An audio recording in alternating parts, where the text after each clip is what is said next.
जय श्री राम। हर हर महादेव। भगवान शिव की पूजा ज़्यादातर श्रावण मास में ही होती है। तो क्यों होती है भगवान शिव की पूजा श्रावण मास में अत्यधिक, तो आइए जानते हैं।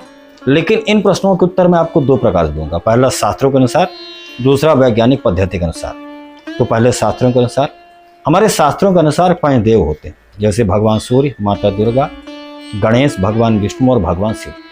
और हमारा शरीर भी 5 तत्वों से बना है, जैसे अग्नि तत्व, पृथ्वी तत्व, जल तत्व, वायु तत्व और आकाश तत्व। भगवान सूर्य अग्नि तत्व के देवता माने जाते हैं, भगवान गणेश पृथ्वी तत्व के देवता माने जाते हैं, भगवान शिव जल तत्व के देवता माने जाते हैं और भगवान विष्णु आकाश तत्व के देवता माने जाते हैं। माता दुर्गा वायु तत्व की देवी मानी जाती है। भगवान शिव के मस्तक पर माता गंगा विराजमान रहती है।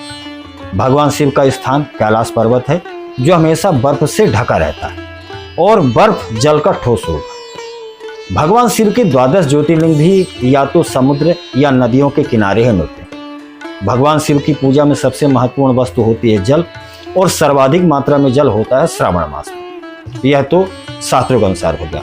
अब वैज्ञानिक पद्धति से, जैसा कि मैंने कहा कि भगवान शिव के 12 ज्योतिर्लिंग या तो समुद्र के किनारे हैं या किसी बड़ी जीवनदायिनी नदियों के किनारे।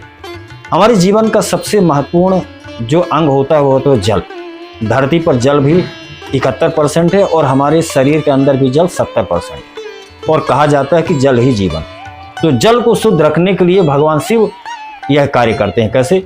भगवान शिव के ऊपर चढ़ाया गया जो जल है वापस फिर नदियों में जाता है और शुद्ध रूप में जाता है। दूसरा, भगवान शिव को सिर्फ जल भर अर्पण नहीं किया जाता, तो इसमें दूध, दही, घी, बेलपत्र, धतूरे के फूल आदि यह सब अर्पण किए जाते हैं। ये सब जल में मिश्रित होकर के नदियों में जाते हैं और जल में रहने वाले जलीय जीव इनको खाकर या पी करके अपने जीवन को पालते हैं या हष्ट पुष्ट होते हैं। और जिसकी वजह से वही जलीय जीव जल में रहने वाले कीटाणुओं को भी खाते हैं, नष्ट करते हैं। अर्थात हमारा जल कहीं न कहीं इनके माध्यम से शुद्ध होता है। वही जल हमारे ग्रामीण क्षेत्रों में चाहे हो चाहे शहरी क्षेत्रों में है, सप्लाई के माध्यम से हम सब पीते हैं।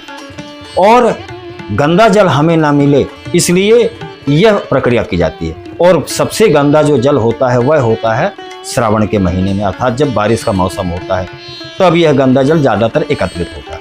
अब ऐसे में जब हम श्रावण मास में भगवान शिव की पूजा करते हैं तो जो गंदा जल है वह फिल्ट्रेशन की प्रक्रिया का आधार है। अर्थात भगवान शिव जल के देवता भर नहीं कहलाते, जल को शुद्ध करने की एक प्रक्रिया कहलाई है। हमारे शास्त्र, वेद, पुराण सब वैज्ञानिक पद्धति के अनुसार ही लिखे गए। अब इन्हें कोई मूर्ख अगर यह कह करके कि दकियानूसी हैं और यह अंधविश्वासी हैं तो शायद यह उसकी मूर्खता होगी। जय श्री राम।